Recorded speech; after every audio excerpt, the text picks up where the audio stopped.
Hello everyone और आप सभी का ऋतुकाई के यूट्यूब चैनल पर स्वागत है। और आज जो हम डिस्कस करेंगे वो होगा यूपीएससी 2023, 24, 25 यानी उन एस्पिरेंट्स के लिए जो यूपीएससी का एग्ज़ाम या तो 2023 में देंगे या उसके बाद देने का सोच रहे हैं। तो उनके लिए क्या रिसोर्सेज लगेंगे प्रिपरेशन के दौरान, क्या स्ट्रैटेजी होना चाहिए, सिलेबस के पॉइंट ऑफ व्यू से हम समझते हुए यहाँ पे प्रॉपर बुक लिस्ट बताएंगे जो कि लिमिटेड रिसोर्स होगा और मैक्सिमम कहीं ना कहीं हम आउटपुट निकाल सके उन चीज़ों से, कहीं ना कहीं हम बेटर परफॉर्म कर सके। क्योंकि बहुत ज़्यादा वो जनरली एक कहावत होती है कि everything under the sky, but that is not the solution. यहाँ पे यूपीएससी को अगर आपको क्लियर करना है तो आप उस तरीके से क्लियर नहीं कर सकते हो। आपको एक स्मार्टर स्ट्रैटेजी होनी चाहिए, लिमिटेड रिसोर्सेस लेने हैं और मल्टीपल आपको उसका रिवीजन करते जाना है, तभी आपको मैक्सिमम बेनिफिट भी मिलेगा।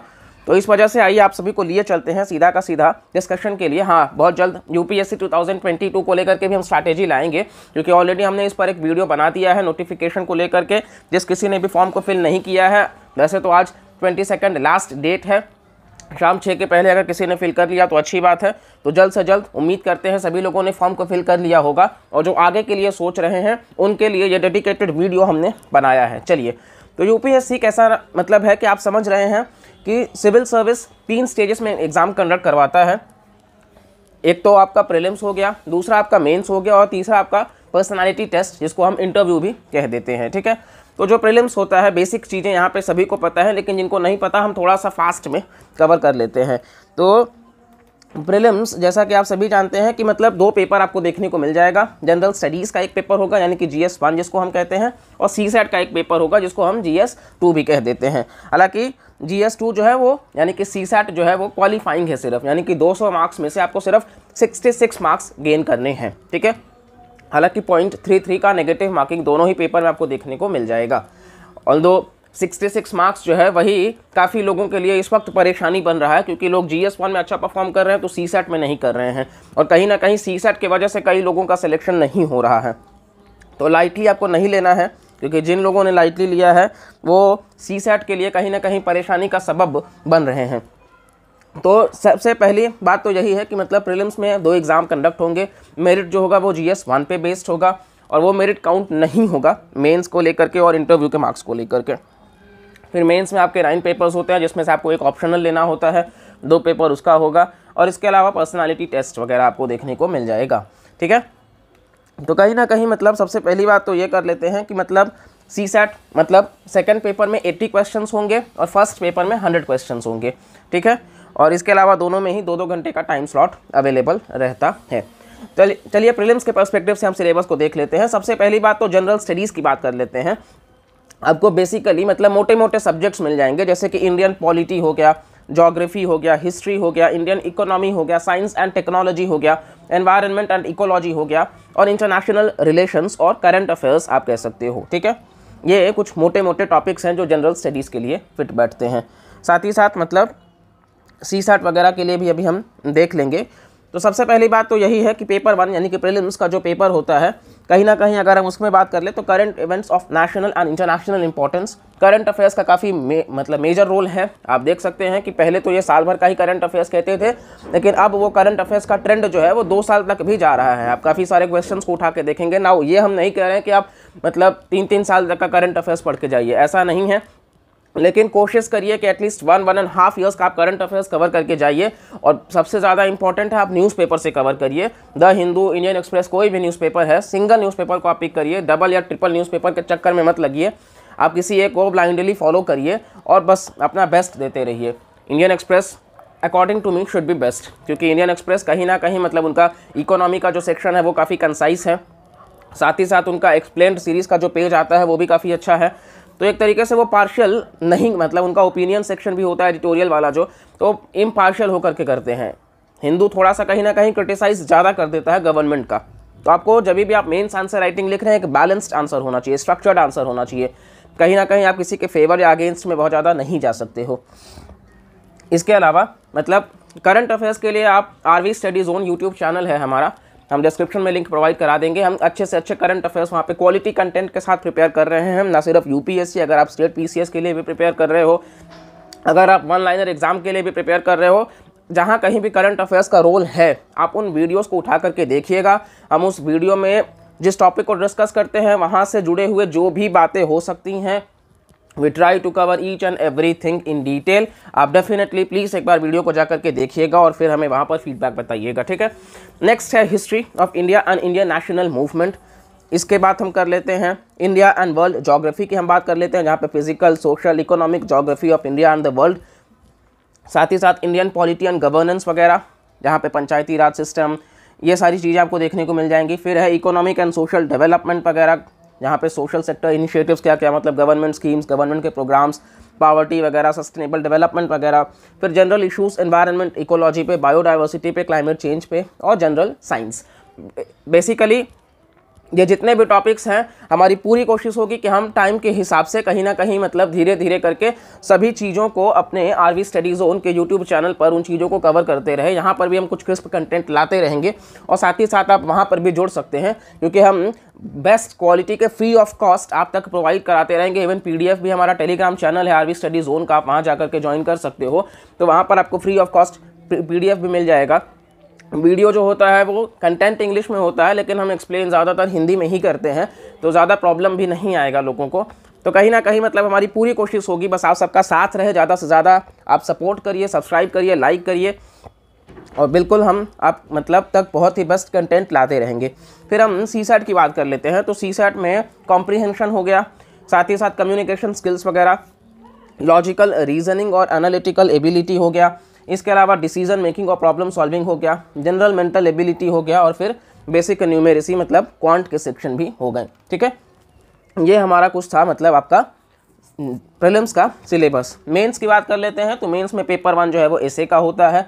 एसे मतलब आपको वहाँ पे भी 2 सेक्शन होंगे, सेक्शन ए, सेक्शन बी। उस पेपर में हर सेक्शन में 4 मतलब टॉपिक्स दिए होंगे, आपको 4 में से किन्हीं एक पे लिखना होगा, दोनों में ही आप अपने हिसाब से चुन सकते हो। 250 मार्क्स का।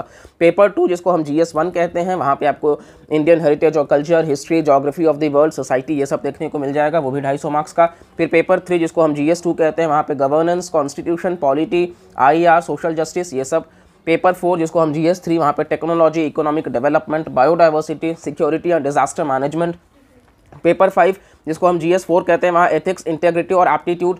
पेपर 6 जो कि ऑप्शनल सब्जेक्ट होगा, वो पेपर 1 उसका, और पेपर 7 जो कि ऑप्शनल सब्जेक्ट ही होगा, पेपर 2। साथ ही साथ लैंग्वेज के भी पेपर होते हैं, हिंदी और इंग्लिश का, if what ever you wish, लेकिन ये बेसिकली आपको क्लियर करना पड़ता है, क्योंकि अनटिल अनलेस जैसे आपका सीसैट वहाँ पे जब तक आप क्लियर नहीं करिएगा, GS पेपर 1 का कोई मायने नहीं रखता है, उसी तरीके से यहाँ पे जब तक आप लैंग्वेज का पेपर क्लियर नहीं करिएगा, आपके मेंस के बाकी पेपर्स का कोई इंपॉर्टेंस नहीं है, वो चेक नहीं होंगे। तो किसी को भी आपको लाइटली नहीं लेना है, इक्वल एम्फेसिस देना है, टाइमली आपको डिस्ट्रीब्यूट करके चलना है, और साथ ही साथ कहीं ना कहीं मतलब हम इस तरीके से यहाँ पे बुक लिस्ट भी बताएंगे कि आप उन चीज़ों को आराम से कवर कर लोगे, एक अच्छी स्ट्रैटेजी के साथ में, डिसिप्लिन के साथ में, कंसिस्टेंसी के साथ में, ठीक है। तो चलिए सबसे पहले आपको लिए चलते हैं हिस्ट्री की तरफ, पहला सब्जेक्ट। और हिस्ट्री हम यहाँ पे जो भी सब्जेक्ट्स को कवर करेंगे वो हम प्रीलिम्स, मेंस, पर्सनालिटी टेस्ट, हर तरीके से उस चीज़ को कवर करेंगे। आपको उसके लिए परेशान नहीं होना है कि प्रीलिम्स के लिए क्या, मेंस के लिए क्या, क्योंकि जब भी हम प्रिपरेशन करते हैं हम इंटीग्रेटेड प्रिपरेशन करते हैं, कि हम अलग करके नहीं करते हैं। होलिस्टिक प्रिपरेशन होता है, जहाँ पे सभी मतलब तीनों ही जो फेज़ होते हैं यूपीएससी का, उन तीनों को कवर करके प्रिपरेशन किया जाता है, ठीक है। बस थोड़ा सा प्रीलिम्स के दौरान क्या होता है कि आपको फैक्ट्स देखने पड़ते हैं, मेंस के दौरान आपको एनालिटिकल स्ट्रक्चर में समझना पड़ता है, that is the only difference. Next अब हम हिस्ट्री की तरफ आते हैं। तो हिस्ट्री में सबसे पहला जो है वो है 6 से 12 तक की NCERT। तो क्लास 6 से क्लास 12 तक की NCERT पढ़ना कंपलसरी है हिस्ट्री में। अब अगर आपका मतलब बेस बहुत ही अच्छा है तो आप क्लास 6, 7 का नहीं भी पढ़ सकते हो, आप 8 से 12 तक का पढ़ सकते हो, लेकिन स्टिल आई विल रिकमेंड कि आप NCERT को स्किप मत करिए, बहुत ज़्यादा टाइम टेकिंग नहीं होंगे। क्लास 6 से क्लास 12 तक का आप NCERT बिल्कुल पढ़ सकते हैं। Don't go for new and old, जो भी आपको मिले आप उसको पढ़ सकते हो, उसमें कोई प्रॉब्लम नहीं है। NCERT कैसा होता है कि गवर्नमेंट का ही अपना बुक होता है, तो उनका डेटा भी जो भी दिए हैं आप उसको मेंस में यूज़ कर सकते हो, उनका जो भी कहना भी होगा वो गलत नहीं होगा। तो आप इस तरीके से कहीं ना कहीं मतलब वो जो होगा वो प्रॉपर बुक होगा पढ़ने के लिए। आप NCERT 6 से 12 तक का पढ़ सकते हैं, और उसी NCERT में आपको वर्ल्ड हिस्ट्री भी कवर हो जाएगा क्लास 9 और क्लास 11 में, ठीक है। इसके अलावा नेक्स्ट आते हैं तमिलनाडु की NCERT बुक भी है एंशिएंट और मिडीवल के लिए। अच्छा, एंशिएंट और मिडीवल का जो ट्रेंड है प्रीलिम्स में, इस बीच मेंस में तो मतलब डेफिनेटली थोड़े बहुत क्वेश्चन मिल गए तो मिल गए, लेकिन प्रीलिम्स में ज़्यादातर आपको देखने को मिल जाएंगे कि यूपीएससी इस बीच एंशियंट और मिडीवल का वेटेज बढ़ा दिया है, मॉडर्न हिस्ट्री का वेटेज कम हुआ है। डेफिनेटली बिफोर मतलब इन चीज़ों का एग्जिस्टेंस होने से पहले आपको यूपीएससी का प्रिपरेशन करने के लिए सिलेबस आपके सामने हमेशा होना चाहिए। आपको दिन में एटलीस्ट एक बार गो थ्रू करना है सिलेबस से, पूरे सिलेबस से। साथ ही साथ आपको प्रीवियस ईयर पेपर भी देखना है। मिनिमम आप 20 ईयर्स का ले लीजिए, बहुत ही बेस्ट है। लेकिन कम से कम भी अगर आप कर रहे हो तो 10 साल का तो आप पेपर बिल्कुल करो। और आप पेपर एक एनवायरनमेंट में करो जैसे आप सॉल्व कर रहे हो। आप उन चीज़ों से काफ़ी कुछ सीखेंगे जो एलिमिनेशन टेक्निक कहा जाता है, जो कहीं ना कहीं मतलब उनके वर्ड्स को समझना हो गया, किस तरीके से डेटा उनका कैसा होता है, तो उनका जो पूछने का तरीका होता है वो चीज़ आप उनके पेपर से ही समझिएगा। तो इसलिए बेसिक चीज़ें आपको करनी है। और इसके बाद में आप जो भी रिसोर्सेस यहाँ पे हम बता रहे हैं आप सिर्फ स्टिक करिए, यकीन मानिए आप बिल्कुल सक्सेसफुल होंगे। नो मैटर बाकी लोग क्या बोल रहे हैं, क्यों बोल रहे हैं और किसके बारे में बोल रहे हैं, आपको इस चीज़ पे फोकस नहीं करना है, ठीक है। तो तमिलनाडु की एनसीईआरटी आती है क्लास 11th की, आप उसको ले सकते हैं एंशिएंट और मिडीवल हिस्ट्री के लिए। बहुत ही मतलब अच्छी किताब है, कहीं ना कहीं मतलब आपको दोनों टॉपिक्स को कवर करवा देगा। स्टिल अगर आप मतलब जाना चाहते हैं अलग से किताब पढ़ने के लिए तो आपको मिडीवल हिस्ट्री के लिए सतीश चंद्रा की मिल जाएगी, आप उस किताब को भी रेफ़र कर सकते हो। और साथ ही साथ में मतलब मॉडर्न हिस्ट्री की अगर हम बात कर लेते हैं तो बिपिन चंद्रा या फिर स्पेक्ट्रम या फिर स्नेहिल त्रिपाठी, ये 3 जनरली बुक्स सजेस्ट किए जाते हैं। ज़्यादातर आपने स्पेक्ट्रम सुना होगा कि राजीव वहीर जी की किताब है स्पेक्ट्रम, आप मतलब जनरली लोग वही पढ़ते हैं। और आपको भी जैसा भी कन्वीनियंट लगे आप उस किताब को रेफ़र कर सकते हो। उस किताब का यही प्लस पॉइंट है कि वो हैंडी है, छोटा सा बुक है, आप उसको आराम से पढ़ सकते हो। लेकिन कहीं ना कहीं अगर आप मेरी अपनी सजेशन लीजिएगा तो स्नेहिल त्रिपाठी की जो बुक आती है मैग्रॉ हिल पब्लिकेशन का, सोनाली बंसल और स्नेहिल त्रिपाठी का, हम सारे ही बुक्स जो कह रहे हैं उसका हम इस वीडियो के नीचे डिस्क्रिप्शन में सभी बुक्स का बुक लिस्ट का लिंक आपको प्रोवाइड करा देंगे, आप डायरेक्टली जा करके परचेज कर सकते हैं, ठीक है।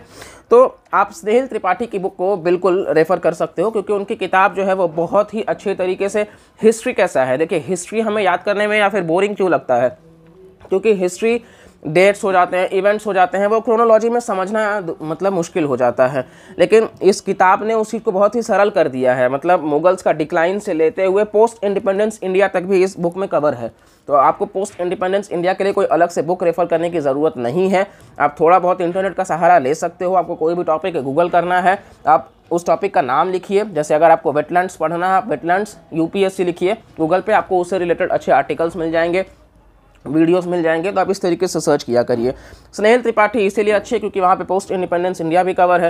साथ ही साथ ये पूरी की पूरी बुक जो है वो एकदम से मतलब हिस्ट्री के ही फॉर्मेट में क्रोनोलॉजी के हिसाब से तो बहुत ही अच्छे तरीके से बुक्स एंड ऑथर्स हो गया, आईएनसी के सेशंस हो गए, कहीं ना कहीं मतलब गवर्नर जनरल के कार्यकाल में क्या देखने को मिला, वो सारी चीज़ें आपको एक स्ट्रक्चर वे में मिल जाएंगी। और हर चैप्टर के पीछे जैसे समरी दिया होता है मतलब स्पेक्ट्रम में, वैसे यहाँ पे भी आपको क्रिस्प तरीके से रिवीजन के लिए मिल जाएगा। तो आपको स्टिल अगर स्पेक्ट्रम लेना है तो आप देख सकते हैं, वरना मेरे हिसाब से स्नेहिल त्रिपाठी जो होगी वो बहुत ही अच्छी किताब होगी। एंड डेफिनेटली अगर आपने बुक अभी तक परचेस नहीं किया है तो आप, और अगर आप 2023-24 के लिए जा रहे हैं, आपके पास एम्पल टाइम है, आप अच्छे से पढ़ सकते हैं, प्रिपरेशन कर सकते हैं। तो वो कहते हैं ना कि उस किताब को आप उठाइए जिस किताब को आप बार बार रिवाइज भी कर सको। तो कहीं ना कहीं आप स्नेहिल त्रिपाठी के साथ जा सकते हैं, आपके पास टाइम है, आप उस किताब के लिए इन्वेस्टमेंट कर सकते हैं, ठीक है। तो ये रहेगा हमारा हिस्ट्री का। अच्छा, अब वर्ल्ड हिस्ट्री की भी बात कर लेते हैं। तो वर्ल्ड हिस्ट्री के लिए बेसिकली तो हम यही सजेस्ट करेंगे कि आप यूट्यूब पे बहुत सारे वीडियोस मिल जाएंगे, आप वहाँ से जा करके वर्ल्ड हिस्ट्री कवर कर सकते हो, क्योंकि वर्ल्ड हिस्ट्री का बहुत ज़्यादा इंपॉर्टेंस नहीं है, प्रीलिम्स में तो एकदम नहीं है, मेंस में 1-2 क्वेश्चन आते हैं। तो आप बेसिक चीज़ों को समझ लीजिए, रशियन रिवॉल्यूशन, फ्रेंच रिवॉल्यूशन, इस तरीके से अमेरिकन रिवॉल्यूशन और मतलब वर्ल्ड वॉर वगैरह, इन चीज़ों को, कोल्ड वॉर वगैरह आपको पोस्ट इंडिपेंडेंस इंडिया में देखने को मिल ही जाएगा। इन चीज़ों को आप समझ लीजिए, वर्ल्ड हिस्ट्री आपको यहीं से कवर हो जाएगा। स्टिल अगर आपको बुक लेनी है तो अर्जुन देव ही हैं, नॉर्मन लोमन है, आप देख सकते हो कि किसकी किताब आपको समझ आती है। लेकिन वर्ल्ड हिस्ट्री बेसिकली आप अगर इंटरनेट से कवर कर लो तो अच्छी बात है। हाँ, स्टिल अगर बुक लवर्स हैं तो आप अर्जुन देव हैं, उनकी किताब को आप रेफ़र कर सकते हो वर्ल्ड हिस्ट्री के लिए।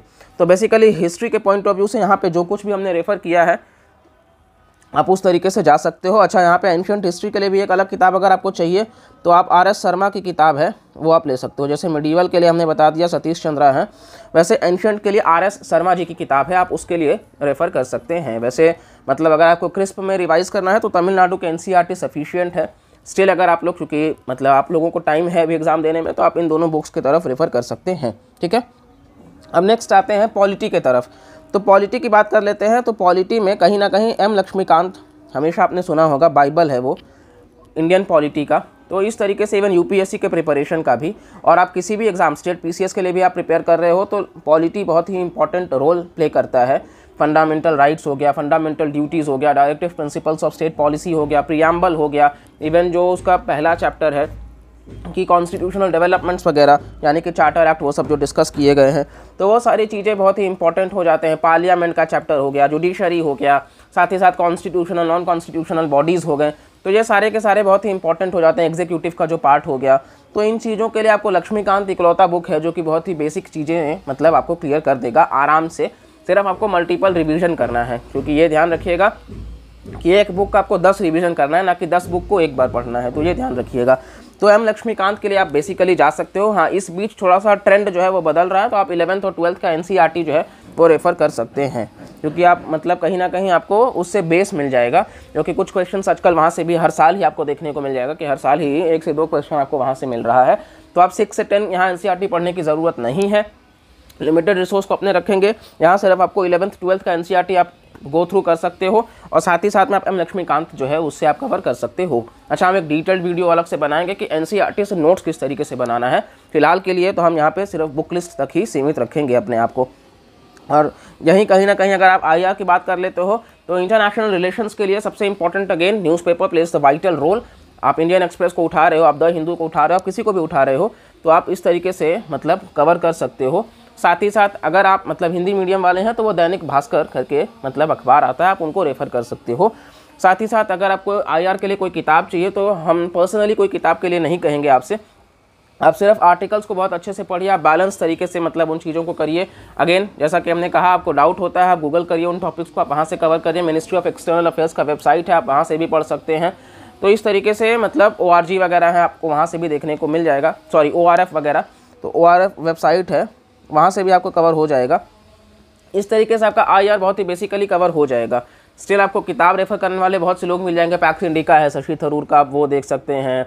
साथ ही साथ मतलब कुछ और लोग आपको कुछ और बताते फिरेंगे। हाँ, अगर आपका optional political science and international relations है तो अगेन आपका आईआर पार्ट जो है वो इंपॉर्टेंट वहाँ पे रोल प्ले करता है, लेकिन करंट अफेयर्स जो है वो यहाँ पे सफिशिएंट है, क्योंकि डेली एडिटोरियल्स आते रहते हैं। तो आपको कंट्री वाइज जैसे इंडिया रशिया हो गया, इंडिया यूएसए हो गया, इंडिया चाइना हो गया, इंडिया जापान हो गया, इंडिया ऑस्ट्रेलिया हो गया, इंडिया इजराइल हो गया, ये सारे बेसिक नेशंस जो हैं, जैसे अब RCEP न्यूज़ में है, क्वाड न्यूज़ में है, आशियान न्यूज़ में है, यूरोपियन यूनियन के साथ में हमारा मतलब फ्री ट्रेड एग्रीमेंट की बात चल रही है, इंडिया UAE का फ्री ट्रेड एग्रीमेंट साइन हुआ ही है। तो इस तरीके से मिडिल ईस्ट के साथ हमारा क्या रिलेशन है, इस तरीके से थोड़ा सा हमें स्ट्रक्चर होकर के चीज़ों को समझना है, और उसके हिसाब से अपना खुद का नोट्स अगर हम प्रिपेयर कर लेंगे तो बेस्ट होगा, क्योंकि लास्ट मिनट पे रिवीजन करने के लिए भी वो सबसे कारगर साबित होता है। ठीक है, तो ये आपको देखने को मिल जाएगा कि कहीं ना कहीं मतलब इसके लिए यानी कि पूरा का पूरा GS2 भी आपका इसी से कवर हो जाएगा। आप मतलब इसके अलावा लक्ष्मीकांत के अलावा आप किसी और बुक को रेफ़र ना ही करिए तो बेटर है, क्योंकि वैसे तो आपको और सारे मतलब अपॉर्चुनिटी मतलब बुक्स मिल जाएंगे। सुभाष मतलब चंद्रा जी की एक किताब है पॉलिटी से जुड़ी हुई, साथ ही साथ मतलब आपको और भी 1-2 लोग रेफ़र करते रहेंगे कुछ और किताबें, लेकिन आप लक्ष्मीकांत सफिशिएंट होगा। अच्छा, इसका रिवाइज्ड एडिशन भी आया है, तो कई लोगों को डाउट होगा, अच्छा किसी के पास ऑलरेडी अगर बुक है, जो भी बुक्स के रिवाइज्ड एडिशन आते हैं तो बहुत ज़्यादा कुछ चेंजेस नहीं होता है, थोड़ा बहुत चेंजेस होता है। आपको हर बार नई बुक लेने की ज़रूरत नहीं है, कहीं ना कहीं आप इंटरनेट पर जा करके मतलब आप रिसर्च कर सकते हो क्या चीज़ नया है। वैसे अगर आप करंट अफेयर्स सिंसियरली फॉलो कर रहे हैं तो आपका टॉपिक ऑटोमेटिकली कवर हो जाता है, तो आपको इन्वेस्टमेंट वापस से नहीं करना है उन बुक्स के लिए। हाँ, अगर आपने नहीं परचेज़ किया है तो आप बेसिकली रिवाइज्ड एडिशन ही खरीदिए हमेशा, लेकिन अगर आपने खरीद लिया है तो आपको रिवाइज्ड एडिशन की तरफ बहुत ज़्यादा जब तक चेंज ना हो जाए जाने की ज़रूरत नहीं है। ठीक है, अब ज्योग्राफी के लिए आते हैं, तो ज्योग्राफी की बात कर लेते हैं। अच्छा, यहाँ पे मतलब मेंस के लिए ARC के रिपोर्ट्स पे आपको देखने को मिल जाएंगे बेसिक चीज़ें, आप देख सकते हो। नीति आयोग का 3 ईयर एक्शन प्लान एजेंडा भी आता है, उसको भी आप रेफ़र कर सकते हो। लेकिन जैसा कि हमने कहा मतलब बेसिकली अगर आप करंट अफेयर्स को फॉलो कर रहे हैं वो चीज़ें आपकी कवर होती जाएंगी। योजना मैगजीन भी आता है, सिर्फ आपके पास टाइम है तो आप देख सकते हो, वरना मतलब न्यूज़पेपर अगेन बहुत ही ज़्यादा इंपॉर्टेंट है। न्यूज़पेपर का आप इम्पोर्टेंस मतलब यकीन मानिए आप सबसे ज़्यादा कहीं ना कहीं 50-50 का रेशियो चल रहा है इस वक्त प्रीलिम्स और मेंस में कि करंट अफेयर्स और स्टैटिक का, तो कहीं ना कहीं प्रीलिम्स में तो फिर भी 60-40 का रेशियो है स्टैटिक और करंट का, लेकिन मेंस में वो 50-50 आ जाता है। तो इसीलिए उस चीज़ को बैलेंस करने के लिए आपको न्यूज़पेपर का सहारा लेना होगा। तो आप अगर 10 आवर्स 8 आवर्स जो भी आपका आवर्स डजंट मैटर, हमारे बहुत अच्छे ब्लॉग्स भी चलते हैं, आर्टिकल्स का सीरीज़ चल रहा है, classicrbzone2917.com वेबसाइट है, हम डिस्क्रिप्शन में भी पिंग कर देंगे, आप उन आर्टिकल्स को भी रेफर कर सकते हो। अगर कोई डाउट है आपका यूपीएससी प्रिपरेशन से रिलेटेड, स्टिल कोई डाउट रहता है आप कमेंट सेक्शन में बताइए, हम उस पर वीडियो ला देंगे, वरना हम वहाँ पर आपको आर्टिकल भी मिल जाएगा, आप उसको रेफ़र कर सकते हो। तो वहाँ पर भी हमने काफ़ी सारे डाउट्स को लिए हैं, टेस्ट सीरीज़ वगैरह इन सब बातों को लेकर के, तो आप उस चीज़ को देख सकते हो। और कहीं ना कहीं मतलब न्यूज़पेपर रीडिंग जो है वो स्मार्टली आपको करनी है। ऐसा नहीं कि पूरे दिन न्यूज़पेपर ही पढ़ रहे हो, और ऐसा भी नहीं कि आपने सिर्फ आधे घंटे में ख़त्म कर दिया। तो इस तरीके से नहीं करना है, एक बैलेंस तरीके से, और अपना खुद का नोट्स हो सके तो बनाकर चलना है। नेक्स्ट आते हैं ज्योग्राफी की तरफ। तो ज्योग्राफी के लिए ये तो कंपलसरी है, 6 से 12 एनसीईआरटी जो है क्लास 6 से क्लास 12 तक की, ये कंपलसरी है, ये आप स्किप नहीं कर सकते हैं। कई लोग बोलेंगे कि सिर्फ 11 का एनसीईआरटी पढ़ लो, सिर्फ 10, 11, 12 का पढ़ लो, ऐसा नहीं है। आपका कितना ही टाइम जाएगा, अगर आपका बेस क्लियर है तो भी आपका बहुत ज़्यादा टाइम नहीं जाएगा, और अगर आपका बेस क्लियर नहीं है तो फिर तो आपको पढ़ना ही है। तो क्लास 6 से क्लास 12 तक का एनसीईआरटी कंपलसरी है, वो आपको पढ़ना ही पढ़ना है, ये आप स्किप नहीं कर सकते हैं। इसके अलावा आप जीसी लियोंग को रेफ़र कर सकते हो, क्योंकि जीसी लियोंग मतलब तभी है जब आप एनसीईआरटी ख़त्म कर लेते हैं। वैसे अगर आप एनसीईआरटी को सिंसियरली कवर कर लेते हो तो आपको जीसी लियोंग से बहुत ज़्यादा कुछ पढ़ने की ज़रूरत नहीं होगी। लेकिन यस, अगर आप मतलब दोनों को लेकर के चलिएगा तो बेटर होगा। हाँ, माजिद हुसैन जैसी भी किताब है जो मतलब अगर आपका ज्योग्राफी ऑप्शनल है तो आप रेफ़र कर सकते हैं, वरना उसकी कोई ज़रूरत नहीं है, क्योंकि आपको घर में लाइब्रेरी नहीं बनाना है, आपको सिर्फ स्मार्टली करना है। अच्छा, अगर आपको एनसीईआरटी मतलब उनका खुद का वेबसाइट है एनसीईआरटी का, वहाँ से भी डाउनलोड कर सकते हो सभी एनसीईआरटीज़ को, ठीक है। तो ये हमारा रहेगा ज्योग्राफी का। इसके साथ ही आप एटलास को रेफ़र कर सकते हो, ऑक्सफोर्ड का एटलास हो गया, ओरिएंट ब्लैक स्वान का एटलास हो गया, आप किसी भी एटलास को रेफ़र कर सकते हो, इसके लिए कोई पाबंदी नहीं है। मैप प्रैक्टिस करते रहिए, क्योंकि कहीं ना कहीं वो चीज़ भी इंपॉर्टेंट है। जब भी आप ज्योग्राफी को पढ़ रहे हैं, आप कॉन्सेप्ट को समझ के पढ़ने की कोशिश करिए कि वहाँ का सॉइल कैसा है, क्लाइमेट कैसा है, वेदर फिनोमिना कैसा है। इस तरीके से जब आप सॉइल्स को पढ़ रहे हो, जब आप अर्थक्वेक को पढ़ रहे हो, आप समझिए मतलब एपिसेंटर मतलब क्या, तो उस चीज़ को आपको समझ के पढ़ना है। इस वजह से कहीं ना कहीं आपको ज्योग्राफी कॉन्सेप्चुअल क्लैरिटी के साथ पढ़नी है। क्लाउड्स जब आप पढ़ रहे हैं तो यहाँ पे आपको कॉन्सेप्ट को समझना है, और इस तरीके से मतलब आप मेंस में कभी लिख रहे हो तो आप कुछ डायग्राम्स को भी प्रैक्टिस कर सकते हो, जो आप वहाँ पे इजीली बना सको, क्योंकि कहीं ना कहीं डायग्राम्स से रिप्रेजेंट करना भी बहुत ही अच्छा हेल्पफुल रहता है मार्क्स को गेन करने के लिए, ठीक है। इसके अलावा मतलब आप देख सकते हैं कि अब हम एनवायरनमेंट की तरफ आते हैं, क्योंकि यहाँ से आपका, और साथ ही साथ इसी के साथ आपका GS1 का जो सिलेबस था लगभग उसमें आर्ट एंड कल्चर वगैरह भी हम डिस्कस कर लेंगे। एनवायरनमेंट के लिए शंकर IAS जो है वो सफिशिएंट बुक है। शंकर IAS जो है वो बेस्ट बुक है एनवायरनमेंट के लिए। स्टार्टिंग के जो चैप्टर्स हैं बेसिकली वो तो बहुत ही ज़्यादा इंपॉर्टेंट है, क्योंकि वहाँ पे आपका इकोलॉजी वगैरह जो है वो वहाँ पे कवर हो जा रहा है, और इसके अलावा क्लाइमेट चेंज वगैरह का भी चैप्टर आपको देखने को मिल जाएगा। एनवायरनमेंट के लिए आपको करंट अफेयर्स का लिंक करना ही पड़ेगा, आप स्किप नहीं कर सकते हो, क्योंकि कहीं ना कहीं कुछ इंडेक्सेस निकाले जाते हैं, साथ ही साथ कुछ मीटिंग्स होते रहते हैं। अब जैसे पेरिस क्लाइमेट डील हो गया तो वो अपने आप में एक न्यूज़ में है, तो इस वजह से हमेशा कुछ ना कुछ समिट्स ऑर्गेनाइज कराए जाते हैं। तो इस तरीके से आपको करंट अफेयर्स का सहारा लेना होगा। किन स्पीशीज़ न्यूज़ में है, उनका IUCN स्टेटस क्या है, वो कहाँ पाए जाते हैं, कौन से नेशनल पार्क कहाँ पे है, वाइल्ड लाइफ सेंचुरी कहाँ पे है, कहीं आग लग जाता है तो उस वजह से वो न्यूज़ में हो जाता है, कई ट्राइब्स रहते हैं वहाँ जो रहते हैं। तो ज्योग्राफी और एनवायरनमेंट थोड़ा सा वैसे तो लिंक है, लेकिन आपको करंट अफेयर्स का सहारा यहाँ पे लेना ही पड़ेगा, क्योंकि करंट अफेयर्स बहुत ही इंपॉर्टेंट रोल प्ले करता है एनवायरनमेंट के लिए।